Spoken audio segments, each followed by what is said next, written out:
ಇಲ್ಲಿ ಪ್ರೊಫೆಸರ್ ಆಗಿ ಕೆಲಸ ಮಾಡ್ತಾರೆ. ಪಶುವೈದ್ಯಕೀಯ ಮಹಾವಿದ್ಯಾಲಯ ಹೆಬ್ಬಾಳ ಬೆಂಗಳೂರು, ವೆಟನರಿ ಕಾಲೇಜ್ ಹೆಬ್ಬಾಳ ಬೆಂಗಳೂರು. ನಮ್ಮ ಜೊತೆ ಇವತ್ತು ಇನ್ನೊಂದು ಅಸೋಸಿಯೇಷನ್ ಇದೆ ಸರ್, ನಮ್ಮದು ಪೌಲ್ಟ್ರಿ ಫಾರ್ಮರ್ಸ್ ಅಸೋಸಿಯೇಷನ್. ಕೋಳಿ ಸಾಕಾಣಿಕೆ ರೈತರದೊಂದು ಸ್ಮಾಲ್ ಅಸೋಸಿಯೇಷನ್ ಇದೆ, ಅದರ ಪದಾಧಿಕಾರಿಗಳು ನಮ್ಮ ಜೊತೆ ಇದ್ದಾರೆ.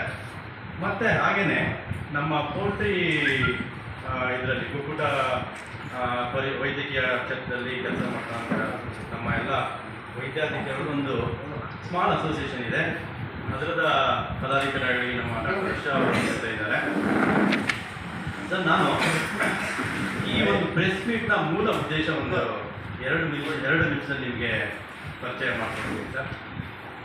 ಇದೇನಂದರೆ ನಾವು ಪ್ರತಿ ವರ್ಷ ಪ್ರೋಟೀನ್ ಡೇ ಅಂತ ಹೇಳಿ ಜಗತ್ತಿನಾದ್ಯಂತ ನಾವು ಇದನ್ನು ಆಚರಿಸ್ತಾ ಬರ್ತೇವೆ.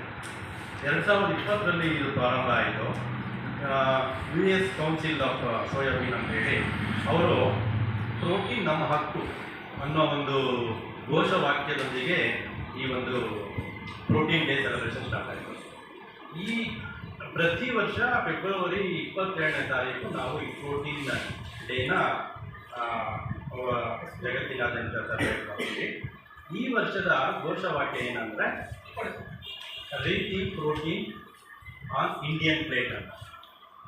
ನಮ್ಮ ದೇಶದ ಒಂದು ಏನು ಆಹಾರ ಪದ್ಧತಿ ಇದರಲ್ಲಿ ಅದರಲ್ಲಿ ನಾವು ಪ್ರೋಟೀನ್ ಬಗ್ಗೆ ಮತ್ತೆ ಚಿಂತನೆಗಳನ್ನು ಮಾಡಬೇಕು, ಮರುಚಿಂತನೆ ಮಾಡಬೇಕು.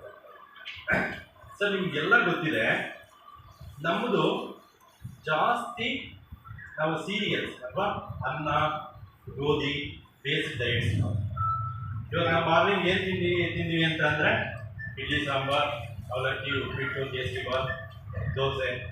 ಸೊ ಈ ಥರದ್ದು ನಮ್ಮದು ಸೀರಿಯಲ್ ಬೇಸ್ಡ್ ಫುಡ್ ಡಯಟ್ಸ್ ಇರುತ್ತೆ.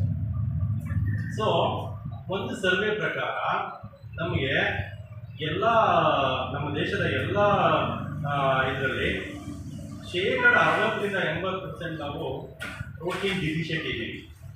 ಯಾಕೆ ಅಂದರೆ ನಾವು ಸಮತೋಲನ ಆಹಾರ ತಗೊಳ್ಳೋದೇ ಇಲ್ಲ. ತಗೊಂಡ್ರೆ ಕಂಪ್ಲೀಟ್ ಒಂದು ಚಪಾತಿ ಸಬ್ಜಿ ಅಂದರೆ ಸೀರಿಯಲ್ಸು, ಇಲ್ಲ ಚಪಾತಿ ಇದು ಮತ್ತು ನಾವು ರೋಟಿ ಎಲ್ಲ ಇಡ್ತೀವಲ್ಲ, ಎಲ್ಲನೂ ಕಂಪ್ಲೀಟ್ ಸೀರಿಯಲ್ ಬೇಸ್ಡ್ ಇರುತ್ತೆ.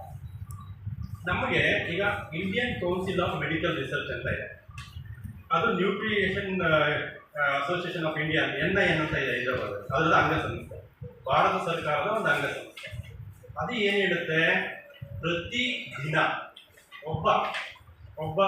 ಒಬ್ಬನಿಗೆ ಒಂದು ಅಡಲ್ಟ್ ಮನುಷ್ಯನಿಗೆ ಅವನ ದೇಹದ ತೂಕದ ಆಧಾರದ ಮೇಲೆ 1 ಗ್ರಾಮ್ ಪ್ರೋಟೀನ್ ಪರ್ ಡೇ ತಗೊಳ್ಬೇಕು.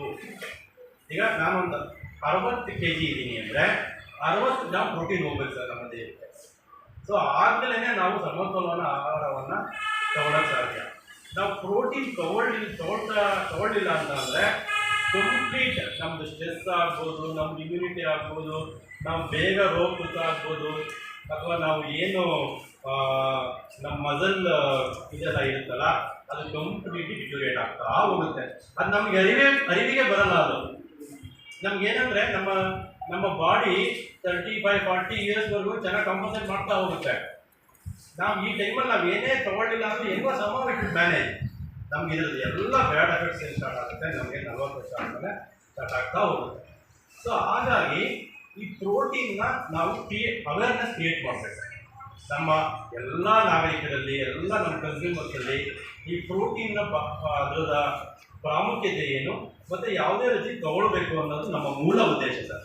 ಈಗ ಪ್ರೋಟೀನ್ ಅಂದರೆ ನಮಗೆಲ್ಲರೂ ಬರುತ್ತೆ. ಈಗ ಲೆಗ್ಗಿನ್ಸಲ್ಲಿ, ಹಸಿರು ಕಾಳುಗಳಲ್ಲೂ, ಮೊಳಕೆ ಕಾಳುಗಳಲ್ಲಿ ಎಲ್ಲದರಲ್ಲೂ ಬರುತ್ತೆ.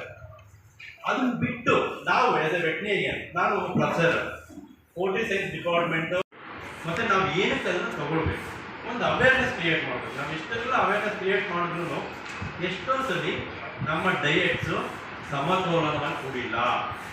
ನಾವು ತಗೊಂಡ್ರೆ ಒಟ್ಟಿಗೆ ಪ್ರೋಟೀನ್ ತೊಗೊಂಡ್ಬಿಡ್ತೀವಿ, ಇಲ್ಲ ತಗೊಳ್ಳೋದೇ ಇಲ್ಲ. ಪ್ರತಿದಿನದ ಆಹಾರದ ಪದ್ಧತಿಯಲ್ಲಿ ನಮಗೆ ಅದು ಸಿಗ್ತಾ ಹೋಗಲ್ಲ. ನಾನು ಆಗಲೇ ನಿಮ್ಗೆ ಹೇಳಿದೆ, ನಾನು ಪ್ರತಿದಿನ 60 ಗ್ರಾಮ್ ತೊಗೊಳ್ಬೇಕು ಅಂತ. ಈಗ ನಿಮಗೆಲ್ಲ ಗೊತ್ತಿದೆ, ಈಗೆಲ್ಲ ನಮಗೆ ಈಗ ನಮ್ಮ ರಾಜ್ಯದಲ್ಲಿ ಎಲ್ಲ ಕಡೆ ಈಗ ಭಾರಿ ಜಾತ್ರೆ ನಡೀತಾ ಇದೆ. ನೀವೆಲ್ಲರೂ ಈಗ 10 days ಕಂಪ್ಲೀಟ್ ವೀಕೆಂಡ್ ಎಕ್ಸ್ ಇರುತ್ತೆ. ಹಿಂಗೆ ಯಾವಾಗ ತೊಗೊಳೋದು, ಹಿಂಗೆ ತೊಗೊಂಡಿದ್ದು ಅದ್ರ ಲಾಭ ನಮ್ಮ ದೇಹಕ್ಕೆ ಆಗಲ್ಲ. ನಾವೀಗ 60 ಗ್ರಾಮ್ ತೊಗೊಳ್ತೀವಿ ಅಂತ ಅಂದರೆ ಅದನ್ನು 3 ಪೋರ್ಷನಲ್ಲಿ ತೊಗೊಳ್ಬೇಕು. ಬೆಳಿಗ್ಗೆ ಒಂದು 20 ಗ್ರಾಮು, ಮಧ್ಯಾಹ್ನ ಒಂದು 20 ಗ್ರಾಮು, ಸಾಯಂಕಾಲ ಒಂದು 20 ಗ್ರಾಮ್. ಈ ರೀತಿಯಾಗಿ ತೊಗೊಂಡ್ರೆ ಮಾತ್ರನೇ ಅದು ನಮ್ಮ ದೇಹಕ್ಕೆ ಹೋಗುತ್ತೆ. ಇಲ್ಲ ನಾವು ಕಂಪ್ಲೀಟ್ ಏನಪ್ಪ ನಮಗೆ ಪರ್ ಡೇ 60 ಗ್ರಾಮ್ ತಾನೆ, ನಾನು ರಾತ್ರಿ ತೊಗೊಂಡ್ಬಿಡ್ತೀನಿ ಅಂದರೆ ಅಲ್ಲಿ ಸಿಗೋದು ನಮ್ಗೆ 25 ಗ್ರಾಮ್ ಅಷ್ಟೇ. ನಮ್ಮ ದೇಹಕ್ಕೆ ಶಕ್ತಿ ಇರೋದು ನೀವು 100 ಗ್ರಾಮ್ ತಿಂದ್ರೂ ಅದನ್ನು 25 ಗ್ರಾಮ್ ಅಂತ ತೊಗೊಳುತ್ತೆ. ಸೊ ಹಂಗಾಗಿ ನಾವು ಇದನ್ನು ಡಿವೈಡ್ ಮಾಡೇ ತೊಗೊಳ್ಬೋದು. ಸರ್ ಎಷ್ಟೇ ತಗೊಳುತ್ತೆ ಮೊಟ್ಟೆ ತೊಗೊಂಡ್ರೆ ಅಲ್ಲಿಗೆ 12 ಗ್ರಾಮ್ ಆಗೋಯ್ತು.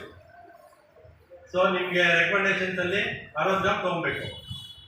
ಬೇರೆ ಸೀರಿಯಲ್ಸಿಂದನೂ ಸ್ವಲ್ಪ ಸಿಗುತ್ತೆ, ಕಾಳುಗಳಿಂದನೂ ಸಿಗುತ್ತೆ, ಮೊಳಕೆ ಕಾಳುಗಳಿಂದನೂ ಸಿಗುತ್ತೆ. ಸೊ ನೀವು ಅದನ್ನು ಪೋಷಣಿಂಗ್ ಮಾಡ್ಕೊಂಡ್ರೆ ಬೆಳಿಗ್ಗೆ 2 ಮೊಟ್ಟೆ ತೊಗೊಂಡು ಅಲ್ಲೇ 12 ಗ್ರಾಮ್ ಸಿಕ್ಬಿಟ್ಟು, ಮಧ್ಯಾಹ್ನ ಸ್ವಲ್ಪ ಕಾಳುಗಳು ಮತ್ತು ಪಲ್ಸಸ್ಸು ಮೊಳಕೆ ಕಟ್ಟಿದ ಕಾಳುಗಳಿಂದ ಒಂದು 30% ಸಿಗ್ಬಿಡುತ್ತೆ. ಅಲ್ಲ ನೀವು ನಿಮಗೆ daily recommendation RDA recommended daily allowance.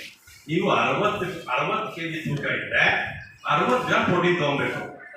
ಮೊಟ್ಟೆಯಿಂದನೇ ತೊಗೊಳ್ಬೇಕು, ಇದು ಮಾಂಸದಿಂದನೇ ತೊಗೊಳ್ಬೇಕು, ಬರೀ ಹಾಲಿಂದನೇ ತೊಗೊಳ್ಬೇಕು, ಬರೀ ಎಣ್ಣೆ ಕಾಳುಗಳಿಂದನೇ, ಬರೀ ಮೊಳಕೆ ಕಟ್ಟಿಯಿಂದನೇ ಅಲ್ಲ. ಆದರೆ ಇದನ್ನೆಲ್ಲ ಒಗ್ಗೂಡಿ ತೊಗೊಂಡ್ರೆ ದೇಹಕ್ಕೆ ಅದು ಕಂಪ್ಲೀಟ್ ಹೋಗುತ್ತೆ.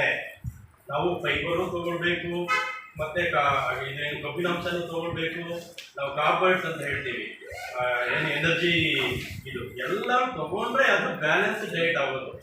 ನಾನು ಕಂಪ್ಲೀಟ್ ಆಯ್ತು ಸರ್ ನೀವು 60 ಗ್ರಾಮ್ ಹೇಳಿದ್ದೀರ ಹಂಗಂದ್ರೆ ನಾನು 30-20 ಎಗ್ ತೊಗೊಳ್ಳೋದು ಆ ಥರದ್ದಲ್ಲ. ಆ ಥರ ನಾವು ತೊಗೊಳೋಕ್ಕಾಗಲ್ಲ. ನಮ್ಮ ದೇಹ ಆ ಥರದ ಎಂಜೈಮ್ಸ್ ಇರಲ್ಲ, ಆ ಥರ ಡೈಜೆಷನ್ಸು ಆಗಲ್ಲ. ಸೊ ಇದು ಒಂದು ತಪ್ಪು ರೂಲ್ಸ್ ಆಗುತ್ತೆ. ಈಗ ನಾವು ಯಾರೋ ಇನ್ನೊಬ್ರು ಜಿಮ್ಗೆ ಹೋಗ್ತಾ ಇರ್ತಾರೆ,